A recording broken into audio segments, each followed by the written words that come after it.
Hello and welcome to Dave C's Rock and Roll Concert Reviews. This one I wanted to talk about the Dead Milkmen, who I saw back in April of this year, April the 19th, 2025. So first I just wanted to quickly say that I was introduced to the Dead Milkmen back when I was a kid, when I was a teenager and I was getting into music and stuff. And my sister, who I went to the show with actually, but my sister back then had a cassette tape of the Dead Milkmen, and this is it right here, the cream of the crop. And I grew up during CD times, CDs nuts. No, but seriously, compact discs, and later MP3s. So to have a cassette was kind of weird, but you know, back in when everyone had CD players, they always had like a cassette thing usually with them too. So this is one of the few cassettes that I had that I would listen to, and I liked it a lot. And I've been a big fan ever since. So I just wanted to show that. Okay, so the Dead Milkmen are a Philadelphia band. And they've been around since the 80s. And they've got a unique sound. They're a punk rock band, but a lot of their songs have a clean guitar sound to them. And they're very satirical, they're very humorous. They're not like a comedy rock band or anything like that, but they have a overall humor to their songs.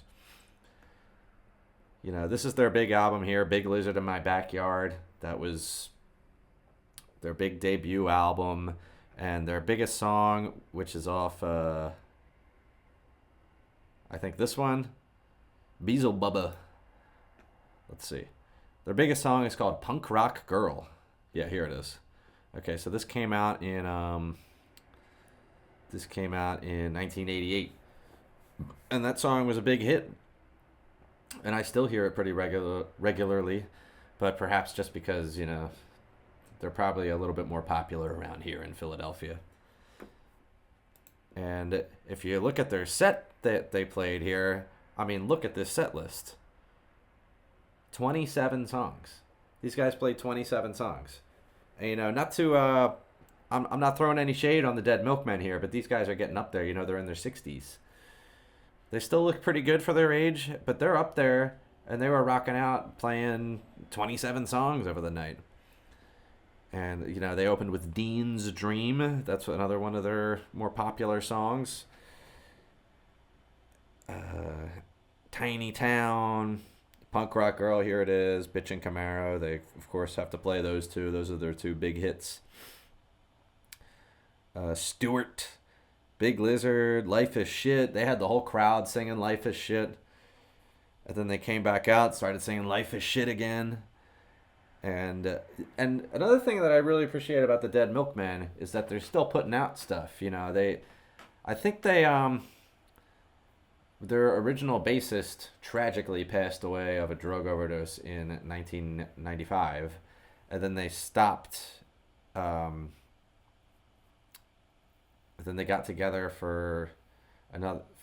in 2004 to start doing music again, and then they got together again in '08, and they've been kind of consistent since then. You know, I'm sure these guys don't really need to be doing this. You know, I'm sure they have a good amount of money and everything like that, and it looks like a lot of them also have other side projects that they work on, but they know that people want to see the Dead Milkmen, so they're still out there. So they came back. They had to come back. They knew that we still wanted to see them. And I shouldn't have X'd out the wiki. Let me just bring that up real quick, because I wanted to talk about the members real quick as well. So they've got, this is the guy that tragically passed away, Dave Blood. This is him. He died of a drug overdose. I was just reading about it. And then these guys, Dean Sabatino, he's the drummer that's been with them since the beginning. And here's Dan Stevens, the new bass player. He's very good. And these two kind of seem like the main characters of the band. You've got Rodney Anonymous and Joe Jack Talcum.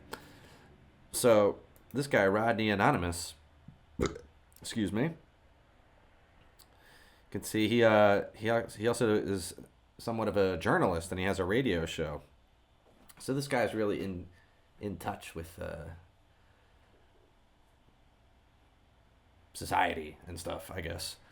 And he really seems like a man of the people, you know, like he still lives in Philadelphia. He talked about that at the show and how he still goes around Philadelphia. I also appreciate how these guys have Philadelphia accents, which you don't hear a lot in music. I heard the band Ween do it, but only in the one song Shame Maker. So I would say that these guys are probably one of the very few bands that have a Philadelphia accent in the songs. And the other guy, Joe Jack, he's the guitar player and he sings some of the songs too. He sings Punk Rock Girl, their biggest hit. But the other guy is kind of more the singer, though. The lead singer, I would say. And this guy is actually gay, which I did not know about. But, you know, I just found that to be interesting. You know, personal life section of Wikipedia, always my favorite one. So here is some footage of the show, and it's on this YouTube channel called Dirty Movies 76, which I'm already subscribed to. They have a lot of other good shows on there. They got some dwarves stuff, and I forget what else. But this is them opening up. They're playing some Dean's Dream here.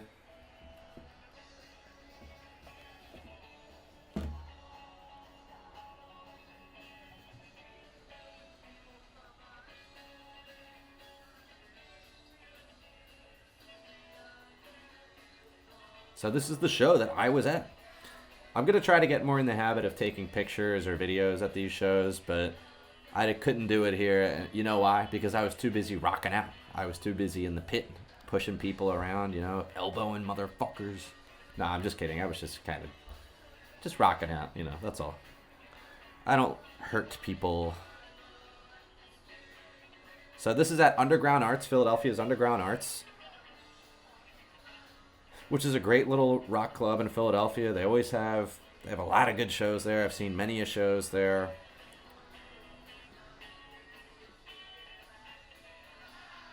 You can hear the whole crowd singing along. We love these guys. We love these guys. Look, he wants the crowd to sing.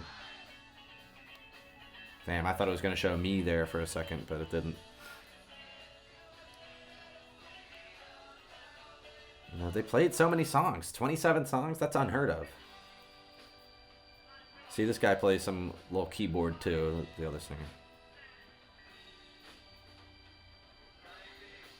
Life is shit.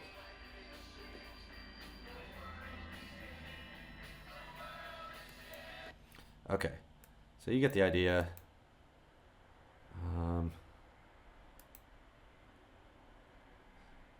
Dead Milkmen. I was trying to look up if they're on some soundtracks. They actually are on.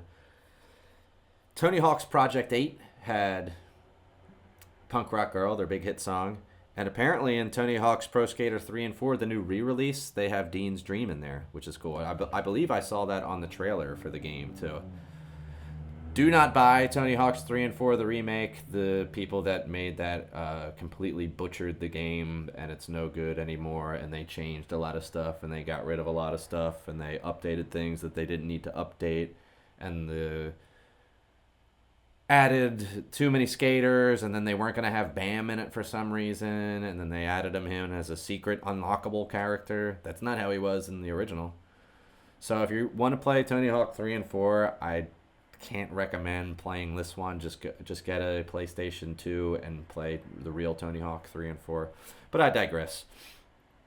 So yeah, the Dead Milkmen, they were pretty big in the 80s and the 90s. This is them. See, look at this. They were on Beavis and Butthead. Look at this. This is them playing Punk Rock Girl on Beavis and Butthead.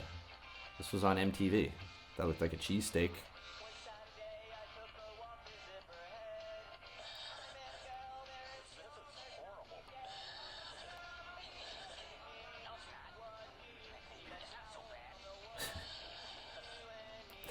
So yeah, Butthead doesn't like him, but Beavis does. And Beavis later says that he could kick that guy's ass. So yeah, the Dead Milkmen live at Underground Arts in Philadelphia, PA. 4 stars. Joe Bob says, check it out. And the Dead Milkmen, you are Dietz and Watson, Philadelphia Eagles, hometown heroes in my book. And these guys are great, and they can do no wrong in my eyes. Well, except for the gay guy who I guess does sex wrong. But other than that, they are just a fantastic band. I love their whole discography pretty much, and they're still putting out new stuff, and they're still touring. And God bless the Dead Milkmen, and I hope I can see them again in the future. Don't piss, I don't shit, I'm getting no relief. People shake their heads in disbelief.